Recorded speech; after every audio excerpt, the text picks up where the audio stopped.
Good morning, good afternoon, and good evening to a few of you. Welcome to Apporto's, I believe this is our sixth customer town hall. We started this process about 3 years ago, and we've honestly learned a great deal from listening to all of you. You help drive our roadmap. A few of our most popular features have come directly from you. So we're eager as we embark on our next generation product to get more of your feedback. So with no further ado, we'll go ahead and get started. This webinar will be recorded.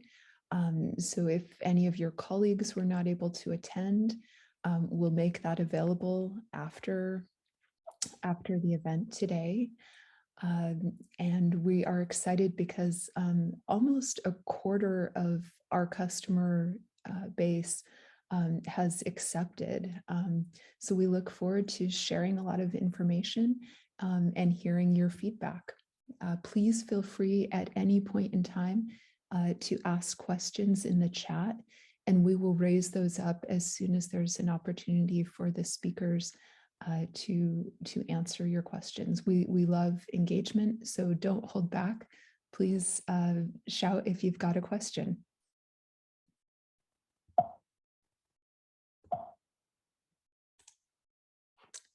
Alrighty, so what we've got on the agenda for today, we would like to announce 2 advisory boards that we're starting and gauge your interest in participating in those.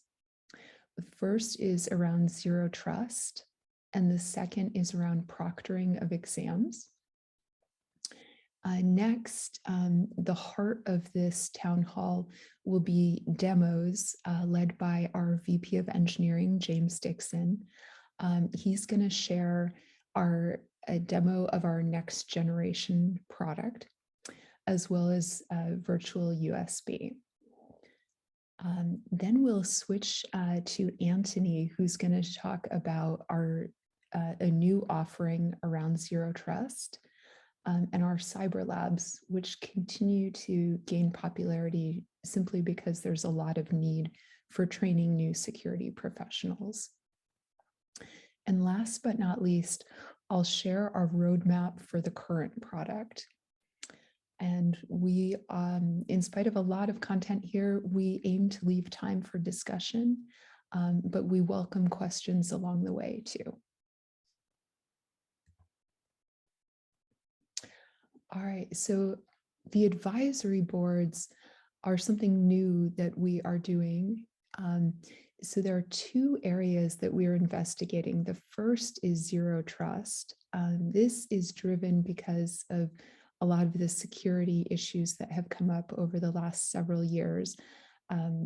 Higher ed tends to be one of the most targeted industries, unfortunately, probably because there's a lot of sensitive data, both student, financial, medical data, as well as some of the research data that maybe your grad students are working with. Additionally, higher ed tends to have a very open, friendly environment. So it's a little bit more vulnerable and easier for hackers to attack. And we think there's an opportunity for the virtual desktop, in addition to a number of security features, to really help you protect your sensitive data. And that's something that we'd love to form an advisory board around to dig deeper and understand exactly what features would really help you guys out. The second area is proctoring of exams. More and more, the SAT is going fully remote over the next couple of years. So we're curious how you are handling exams that may be remote and what type of features would meet the needs there. And in this same moment, I'd like to introduce Orlando Leone. Orlando is the former Vice President of Information Technology and CIO at Fresno State. He has been working with us to develop a vision and roadmap for future products, and he'll be leading these advisory boards. And Orlando, I wanted to give you an opportunity to say hello if you'd like to do that. Thank you so much, Heather. I think people can hear me. Yes, it looks like so. Well, thanks for the introduction. And I believe I've seen some familiar names on this list of participants today. Thank you for having me here today. But yes, excited to try to help figure out what can really serve in terms of tools and services to really support the higher education environment much more through the tools and suites that Apporto has. But generally speaking, these advisory boards can just be serving as thought leadership for the academic technology industry, for example, and information security as well. So I'm looking forward to hearing from you if you're interested. I may reach out to some of you proactively as well, but I know that this can be a great opportunity to be able to help influence and guide where we go in the future. So thank you, and please do reach out to me if you have any questions or would like to discuss more. Okay, awesome. All right, thank you, Orlando. And also, if you are specifically interested in participating in one of these boards, please email Orlando. His email address is just orlando@apporto.com. Okay.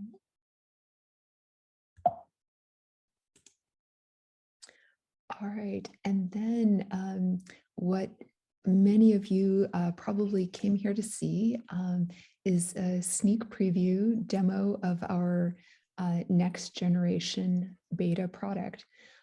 So I will turn it over to James Dixon, who is our VP of Engineering. Thank you, Heather, and welcome everyone. It's great to hear from everybody and great to see all this participation. So I'm here, I'm going to talk about our next generation portal into Apporto. And to start off, I want to talk a little bit about the motivation on why we're kind of doing this. And so as many of you who've been with us for a while, know that kind of our existing front end has been getting a bit long in the tooth, right? There are many issues we get from time to time where folks complain about it's kind of slow to bring up. The interface feels a little dated. There are maybe some challenges from time to time with importing and logins and things of this nature just taking a long time. There's been challenges in different scenarios where it's challenging to extend our portal and our interface, and it's also very difficult to understand what's going on behind the scenes for folks that have needs beyond kind of the basic use cases that we're providing. So taking a lot of this feedback that we've collected over time, we set off on the feat of designing a new front end with a new technology stack, React.js, and making some very significant improvements to both the way it's put together and the way that we can then expose the functionality of the front end to better service all of our customers' needs. And so with that, we're introducing a new modern interface. We're going to be introducing a new API into Apporto. So rather than having to drive everything through clicks or copying CSV files around and things of this nature, we'll be able to make changes and affect actions with an API.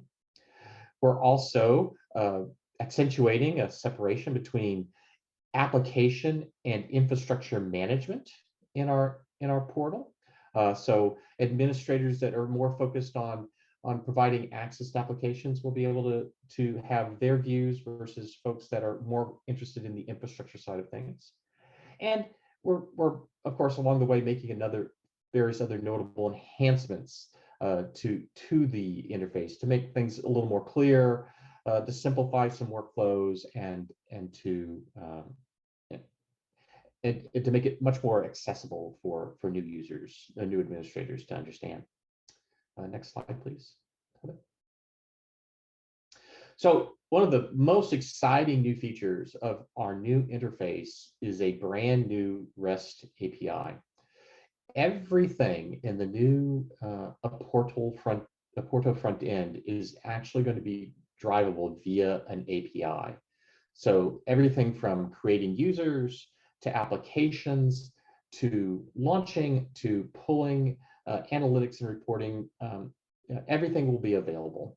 And we really feel that this is going to be a game changer for some of these situations where we want to more deeply embed uh, access to desktops in different workflows. So we're very excited about this improvement and this change in the architecture. Next slide.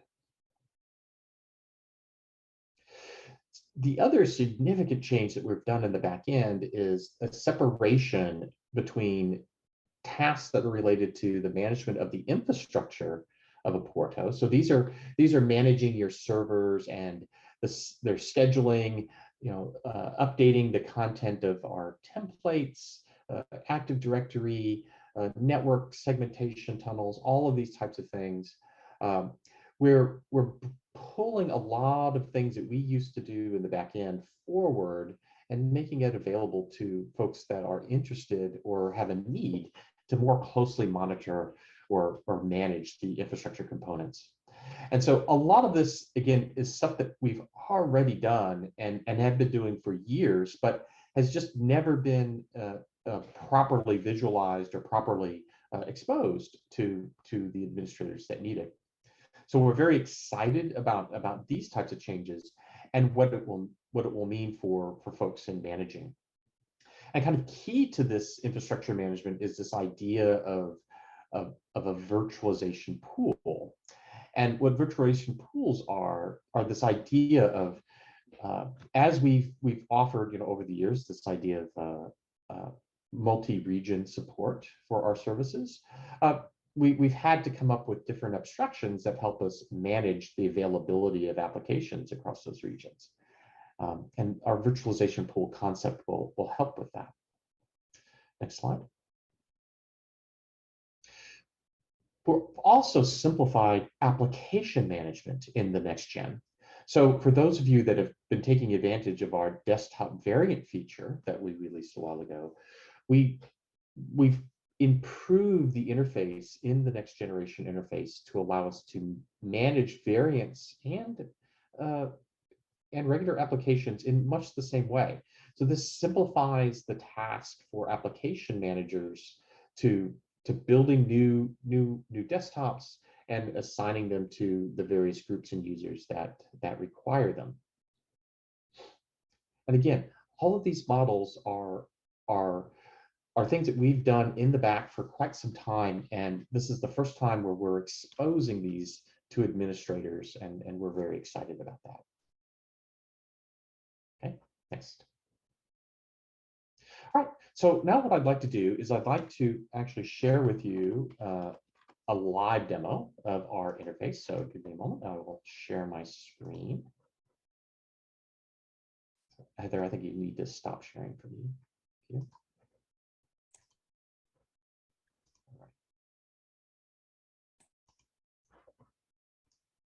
All right, so we'll give that a minute to come up.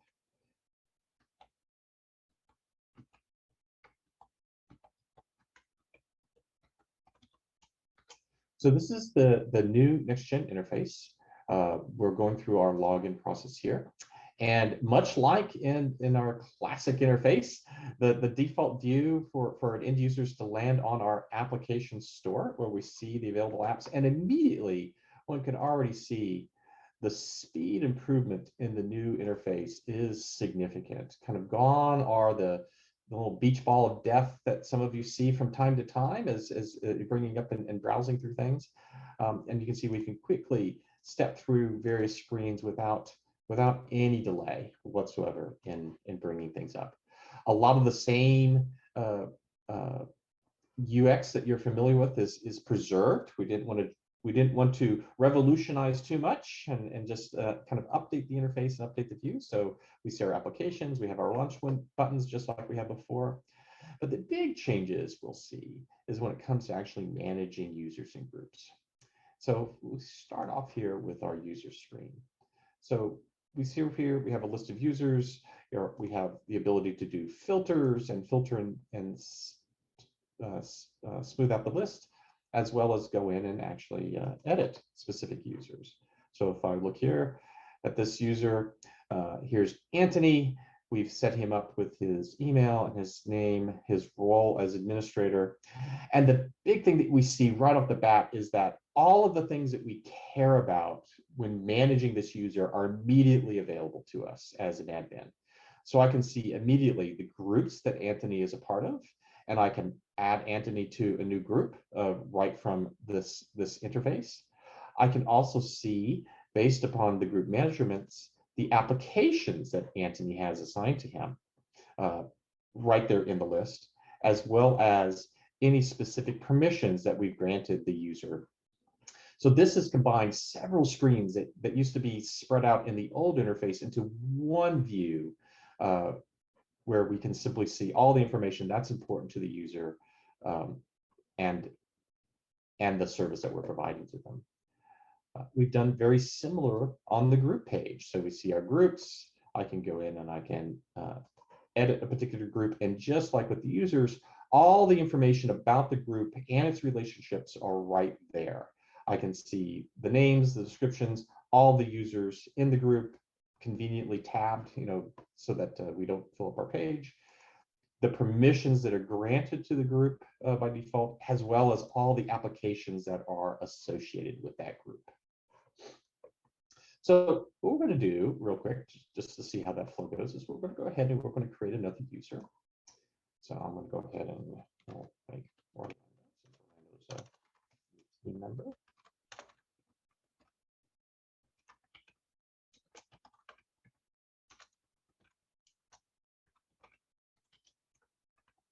We'll make Orlando a user. We'll go ahead and save it. And we'll see immediately Orlando's there, ready to be assigned classes and groups. Well, we see that Orlando has not been assigned any groups and therefore no application, so it's all blank. So we'll add Orlando to a group. We'll make him part of Engineering 301, add him there, save that change. And now Orlando's in the list. We see that he now has access to the SolidWorks application, and all is good. Just like creating users, we can create new groups. So we'll call this Math 101.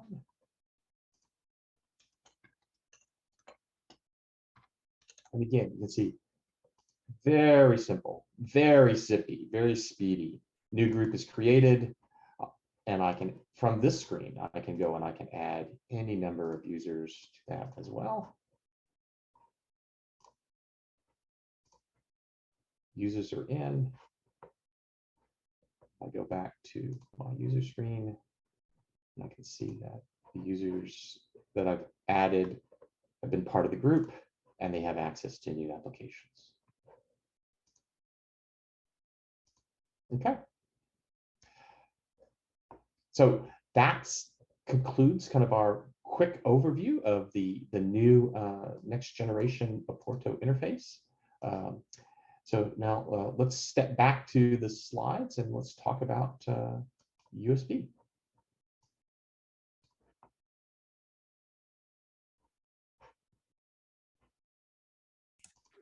Hey, thank you, James. All righty. Okay, so we're actually going to just take a pause and do a couple of audience polls to gauge your interest in particular features. So let me start this first poll. Okay. So we're curious, which features in this next generation product matter the most to you? Please select up to 2. So the first would be a faster, more responsive user experience, an intuitive UI, more detailed administrator guide, simple workflow to create virtual desktops, other. And if there is something other that you're interested in, please just specify that in the Zoom chat. and none.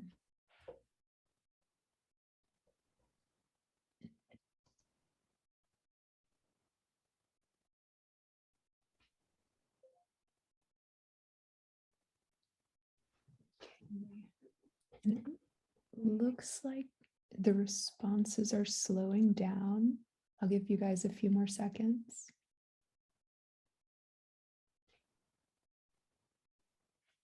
Okay, so I'll go ahead and share this poll.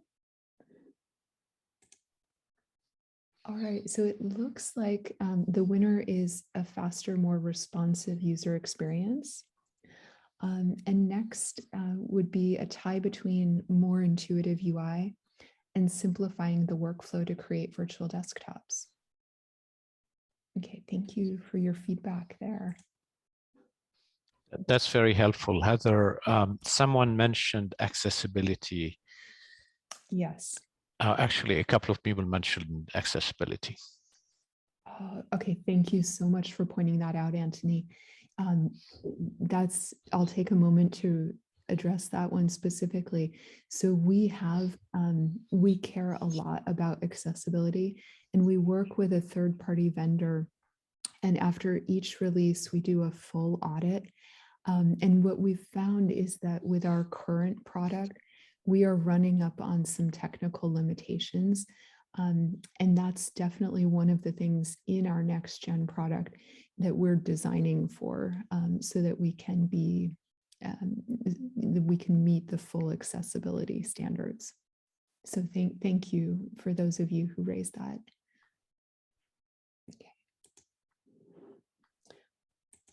Okay, and we've got another poll as well. So you just saw James' demo, and other than the features that he shared with you, we're curious what else you'd like to see in the next gen. Please select up to 2 of these as your top priorities for features you'd want in the next gen product. I'm going to start this poll.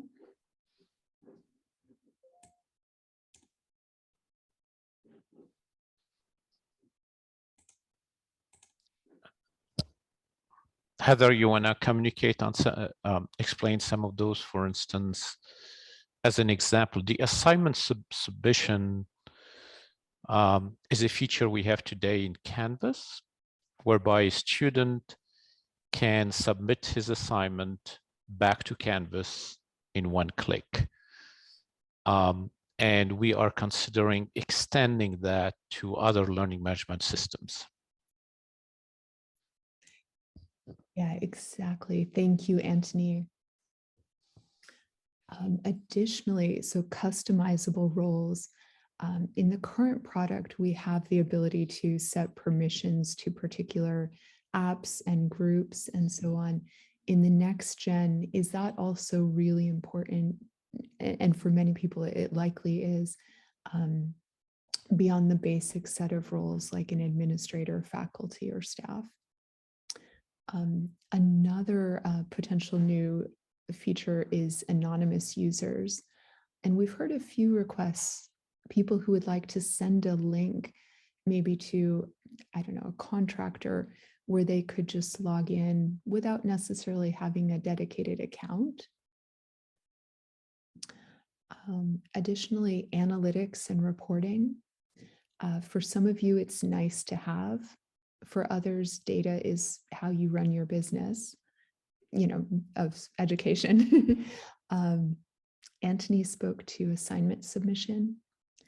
Scheduling is another feature we have in the existing product. Most people use that to make sure that the servers are up and running if you have a synchronous class. Extended compute is another existing feature used for very kind of a niche use case where people need to run long simulations, maybe data science or research type of simulations where there are no timeouts. If there's anything else, please let us know. And it looks like your responses are in, so I'm going to go ahead and end this poll. Let me screenshot the results. Okay. All right, so this one, the winner is analytics and reporting. We underestimated how critical that is to you. So it's really useful to get your feedback here. After that, the ability to customize roles and schedule. Thank you. This is really helpful to us. Thank you. All right, so we will switch back to James, who will share a new feature that we're really excited about called the virtual USB. James, please take it away. Thank you, Heather. Yes, so this is a feature that we've been working on for some time now, and we're very excited with the progress, and we wanted to share what that progress is and to you. So we've developed a technology that allows us to control and communicate with a local USB device from the cloud desktop. So the typical use cases that we've heard when we were developing this feature were all related to, let's say, students in classes with microcontrollers or other devices that needed to be programmed or accessed in some way. And so we had our engineering team, kind of think through how to solve this problem, and we've come up with a solution that we want to show. So basically, what we can do now is we can, if the student is capable, right, and if in situations right, we install an agent on the local desktop of the user, and this agent then actually communicates with our backend service, allowing us to expose that USB device on the cloud desktop and run whatever applications might want to access that device. So what we're going to demo here today is we're going to show this in action with an Arduino device, and we're going to actually program this device through a cloud desktop. So if we'll go ahead and I'd like to get that started now, Heather. If I can share my screen. All right, I'm going to share my whole desktop this time. And what we see here, so I've got my Apporto window up with my special test instance of Apporto. I've also got a camera over here that you can see, and this is a live camera. You can say hello, everyone. So this camera is actually pointing at an Arduino board that's connected to this local desktop here. And I've logged into a remote desktop where our USB service is running. And you can see it's already detected that I've got the USB drivers in place. And so I'll bring up my USB dialog. And my dialog has already interrogated the devices that exist on my local desktop, and it's giving me a list of everything it's detected. So it sees my mouse, it sees my keyboard, and it sees this Arduino device that I have here locally. So I select that and I mount it. And what that does is that actually connects the USB device on my local system to this cloud desktop. So now I'm going to bring up the processing interface with Arduino, and we're going to do a little programming. So you can see we're running this here in the cloud desktop, and we've got a bare minimum sketch in place, but let's do something interesting. Since nothing's running right now, let's run something that's going to actually blink the LED. So this little sketch is going to run a program that will just blink my LED here that we see just on and off repeatedly. I can go to my tools and I can see that the Arduino is detected here as COM3 on the cloud desktop. Board is configured correctly. So I'll just hit my program button and away we go. So the sketch is being compiled, getting our data in, and then up there goes the programming. You can see it go. Writing to flash, verifying the flash is reading correctly, and look at that.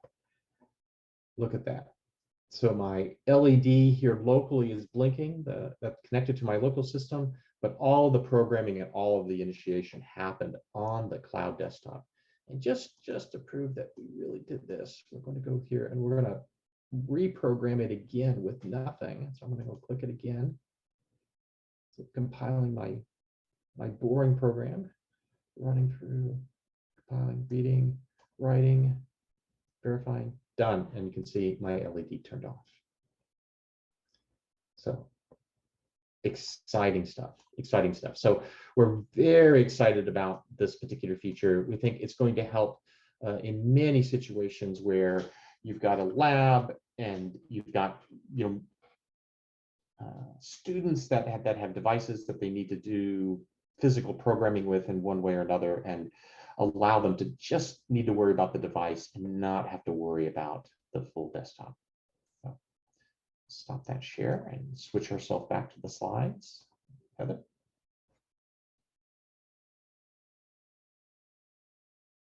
Okay, thank you so much. And James, actually, before I jump back to the slides, we have a question from David Daza. He's asking about various types of devices, including Wacom. Can you speak to that? Like, which types of devices will we support, and which? Yes, that's a very good question. So right now, this technology is targeting USB 2.0 devices that are not HID devices, or basically not user interface devices. So tablets actually represent a different challenge for us in our environment, and our team is actively working on supporting tablets as well.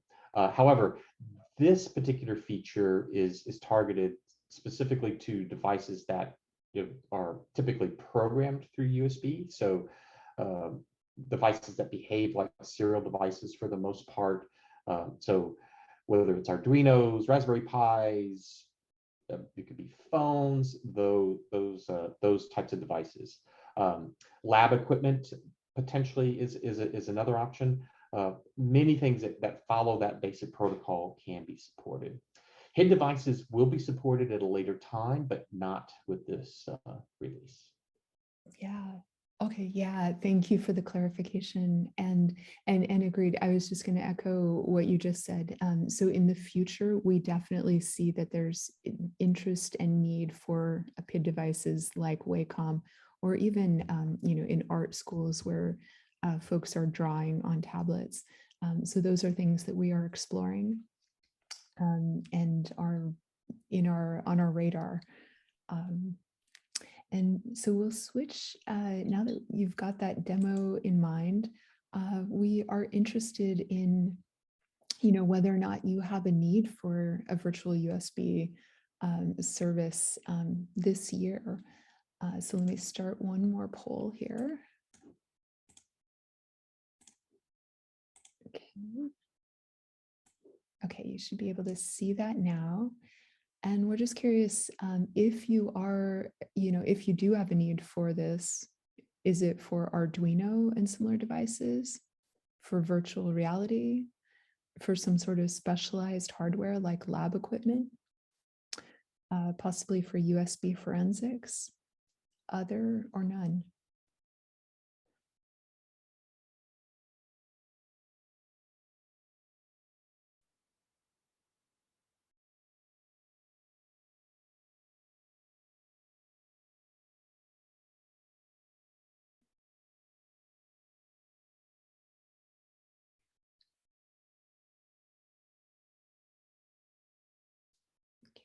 Okay.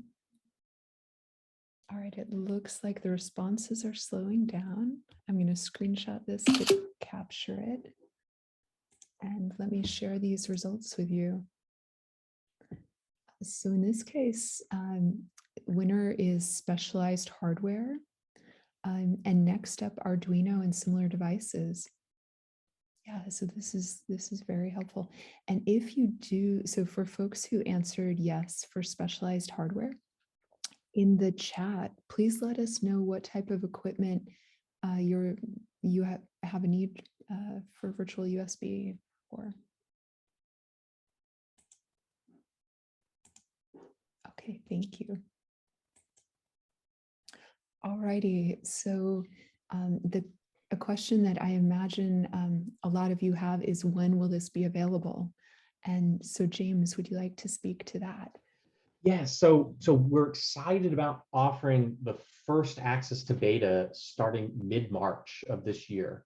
So this first this first access, there's not going to be any account overlap or migration.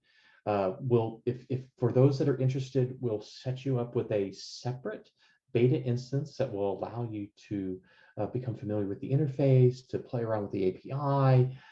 It'll all be distinct and separate. And over the process from March through Q2, we will be continuing to round out the feature sets and add capabilities to the beta with the target of having general availability by the end of the second quarter of this year. And with that, that's when we will be anxious to engage with everyone on migrating instances forward onto the new technology and working through issues and so forth. For our virtual USB, the beta trials for that will also open up on the 15th of March of this year. And with that, that will be available in the existing environment. So there's nothing special that one has to do. It's not isolated or anything like that. It'll just be a new feature that can be enabled on cloud desktops at request. And we're very excited about offering that to folks that want to experiment with this technology and try it out for different use cases and give us appropriate feedback. So if anyone's interested in either of those, then I encourage you to contact your account manager for sign up, and we'll get you queued in to participate. So that's all I have, Heather. Okay, excellent. All right, thank you. Sincere thanks again. A lot of work has gone into these, and these are big leaps forward, and we can't wait for you guys to test them out and let us know your thoughts and where we should go next. And just to echo what James said, if you're interested, please reach out. You can reach out to your account manager, maybe that's Max, or you can just always email. Most of us, our emails are pretty simple. We're a small company, so it's firstname@apporto.com.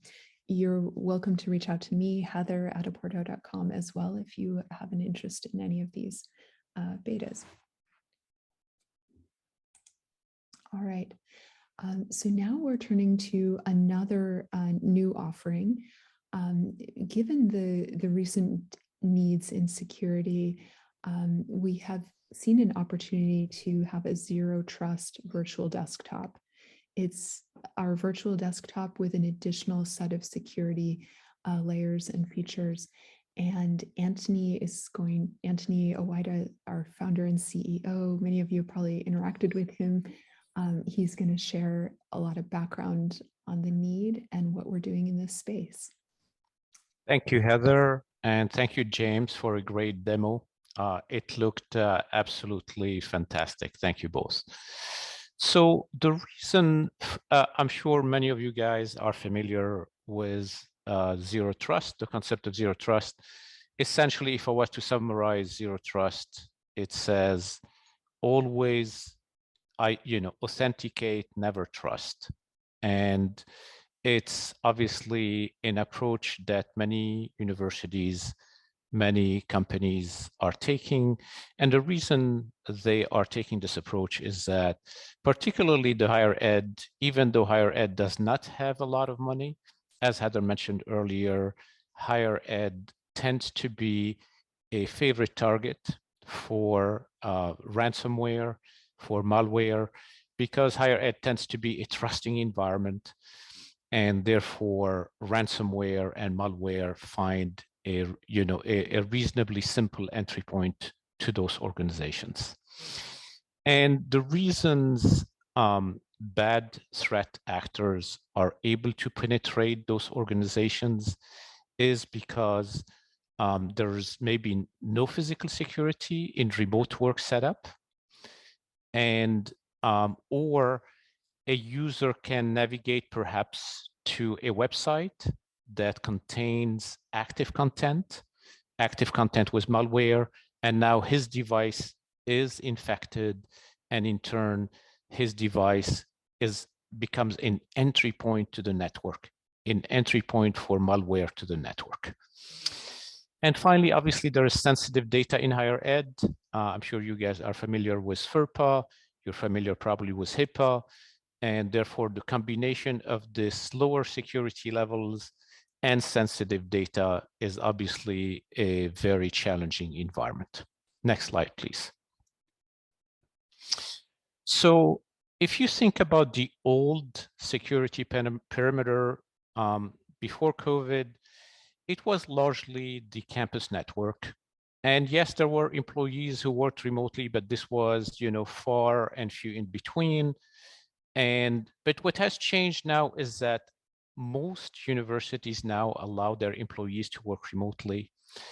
And as importantly, threat actors have become much more sophisticated in terms of the tools, in terms of the techniques that they use to penetrate computer networks.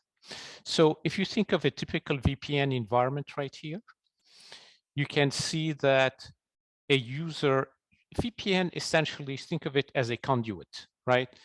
It enables a user to privately communicate with the central network, but it does not ensure the security of that environment. Because if somebody has some malware on his device, that malware can very easily find its way to the computer network.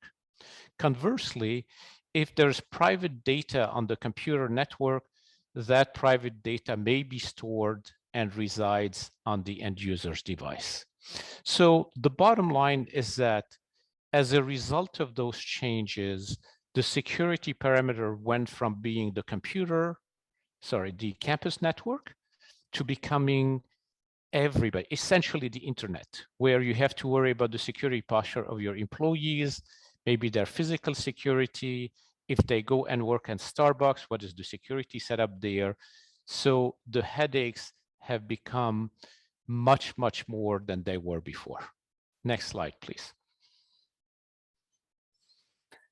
So again, to summarize, the problems are malware spreading from end user device, active content in the browser, data leakage, access to unneeded apps. One of the key tenets of Zero Trust is to prevent access to applications that the end user doesn't need, and to prevent access to network resources that the end user doesn't need. And in many environments, we see there's no multi-factor authentication. Next slide, please. So the Zero Trust Virtual Desktop has been built to implement the tenets of Zero Trust. So because we deliver everything in the browser, there is a very high degree of isolation between our network, between your network and the end user's device. So as right now, you don't have to worry when you're delivering virtual computer lab to your students through Apporto. Similarly, you don't have to worry about the security posture of your employees if you deliver a virtual desktop through Apporto. There's no data leakage because the data always resides on the virtual desktop. There's no data that should be reside on the end user's laptop or desktop. We have two new technologies, desktop variant and network segmentation, that enable least privilege access to apps and least privilege access to network segments. And finally, isolation from web active content. One of the benefits of running things in the browser is in the Apporto browser is that even though the end user may navigate to a website that has active content with malware, because we strip all the active content and we deliver only HTML and pixels, there's no active content that's executed on that end user's device. And finally, as you know, everything we do it through strong MFA authentication. Next slide, please. Heather? Sorry about that. Yeah, thank you, Anthony. So we have another audience poll. We're curious about your needs, for more security. Let me launch that. Okay. Okay, there we go. So we're curious, are you looking to improve your security posture If so, which types of groups of people do you need this for? For all of your remote staff? Only the remote staff that is accessing sensitive data? For remote contractors? For research involving sensitive data? Other or none?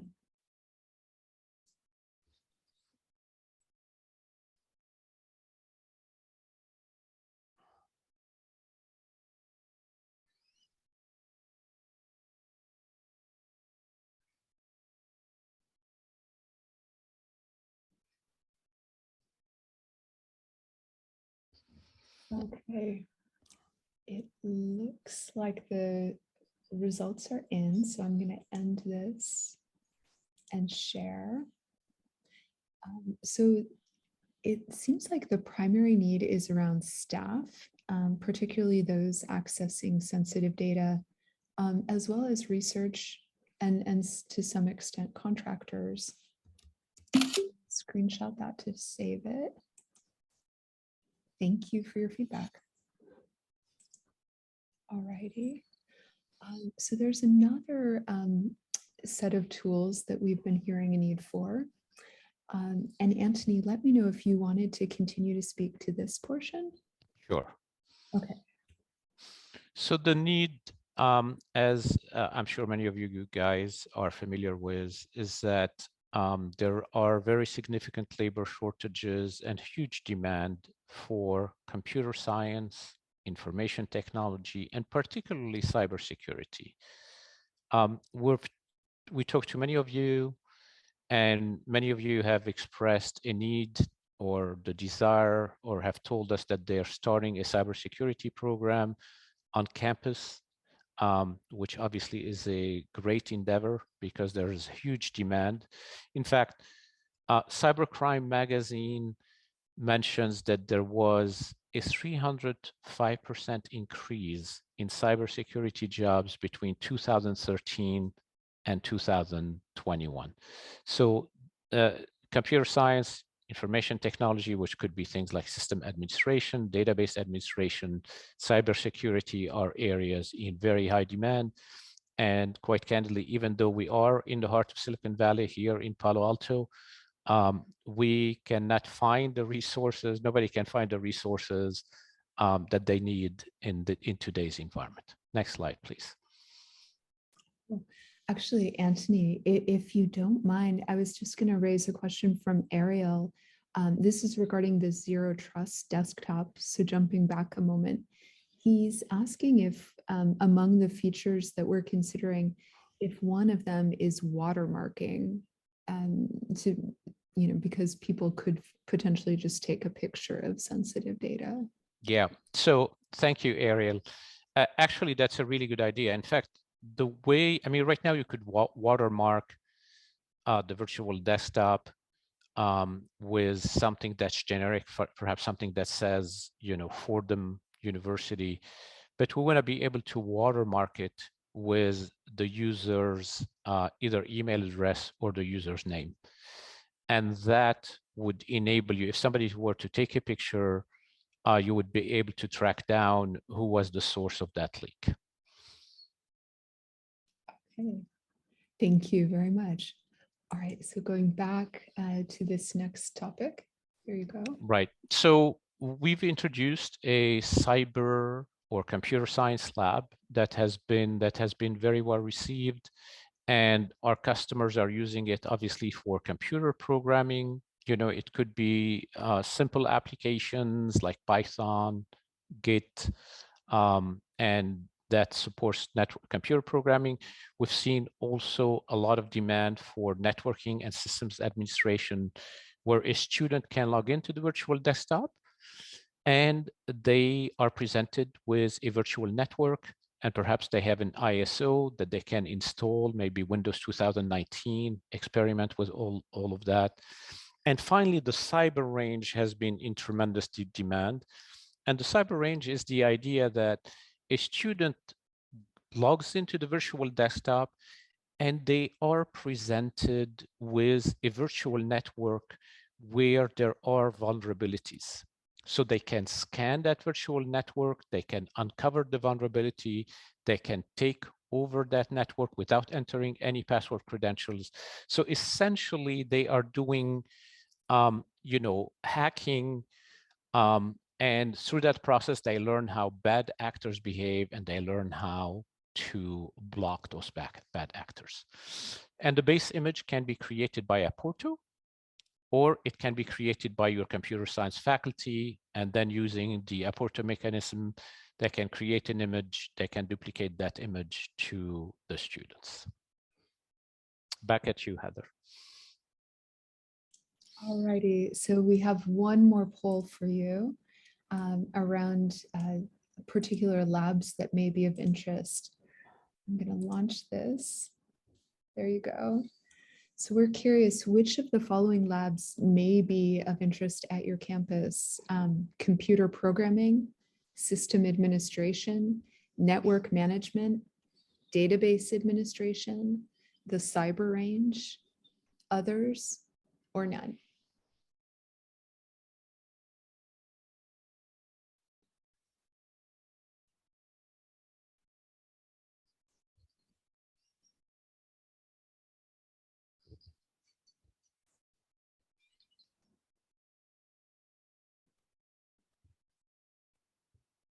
Okay, you guys are great. You are on it. So it looks like the responses are in. I'm going to share this. And it looks like a good amount of interest in a variety of all of these labs, but computer programming, it seems to be the number one, followed by the cyber range. Okay, thank you. Actually, there was an interesting comment by Brian, and he asks about gamification. And, gamification is a very interesting concept, obviously, and it's used very widely to make coursework much more interesting. So if you're thinking about gamification, kind of putting in place tools to motivate students to spend more time on the virtual desktop, that's something we've looked at. This is something we can look at. Or are you thinking perhaps of gamification kind of supporting games in the virtual desktop?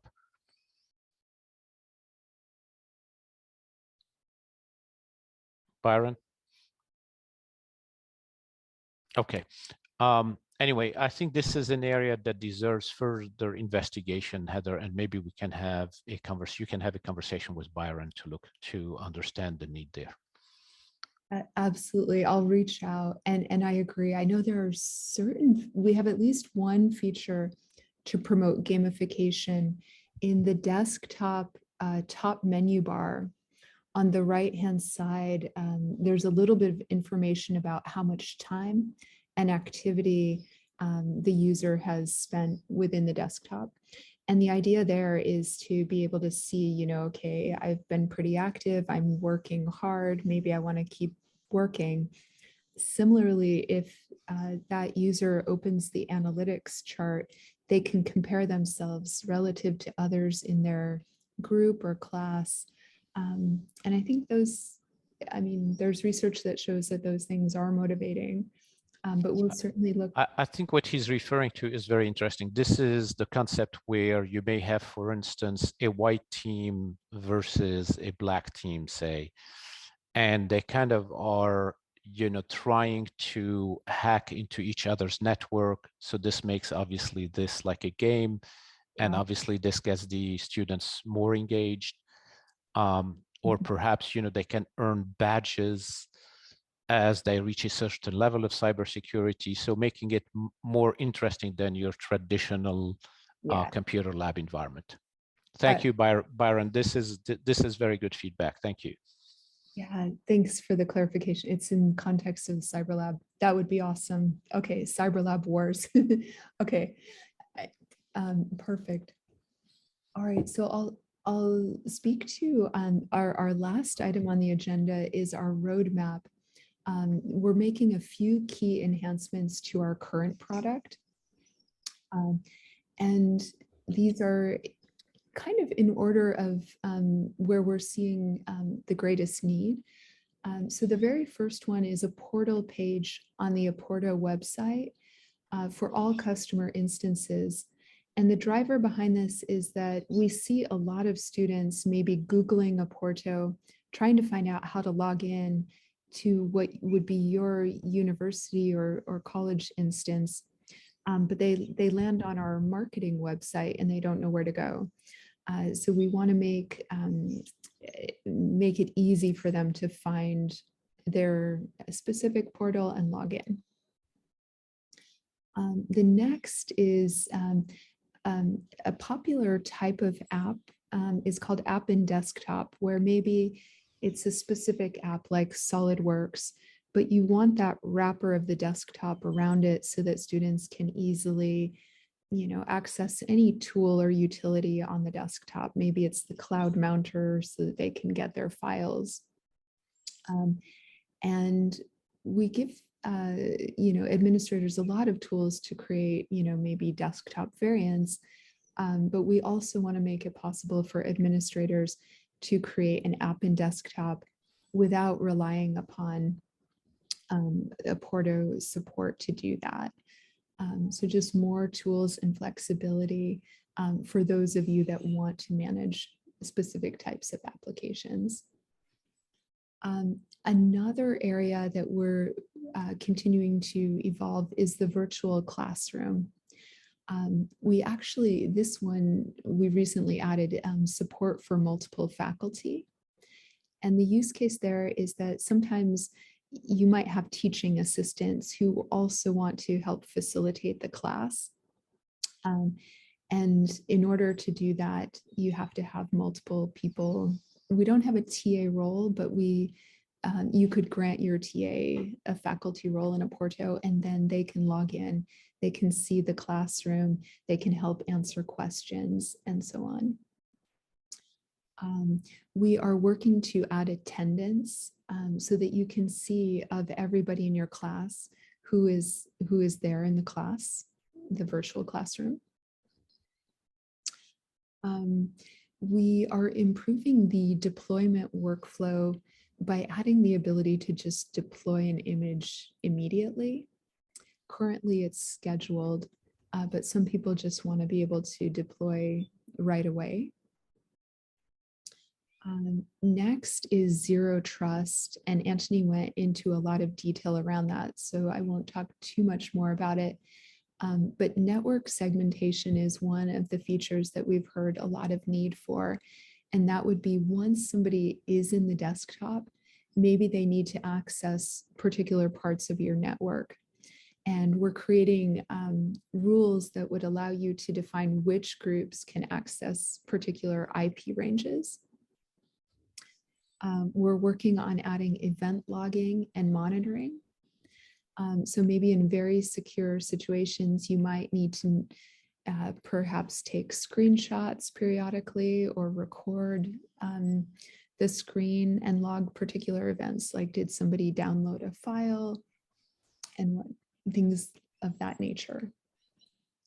And lastly, we are always focused on performance in the desktop to make it as near native as possible. And one of the areas that we're focused on currently is for video conferencing.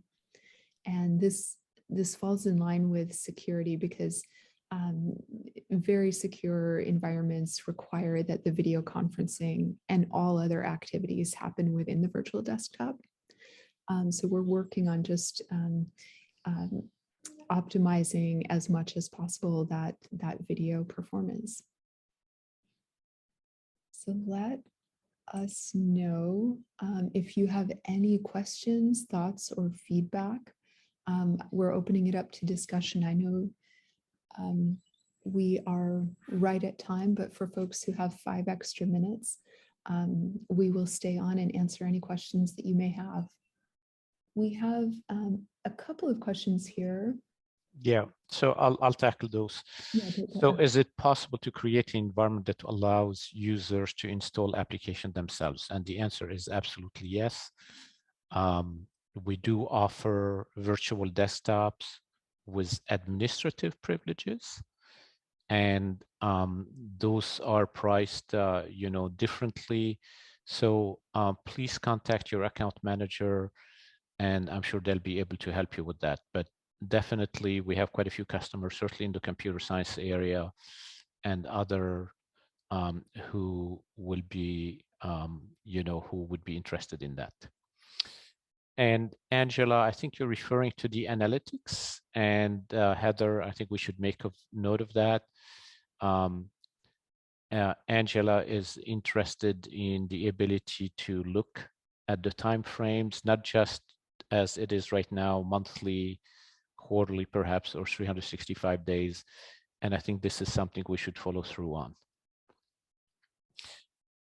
on. Any plan to support the Microsoft App Store for businesses? That's a really good question. I honestly do not know what would be involved. So Heather, if we could take the action item of getting back to Jeffrey on this question. Okay, absolutely. Okay, thank you, Anthony. Okay, so I think that concludes our town hall. If you in the audience think of any other feedback or feature requests, please feel free to email me, heather@apporto.com. We appreciate all of your time, and we hope you have a wonderful rest of your day. Thank you all.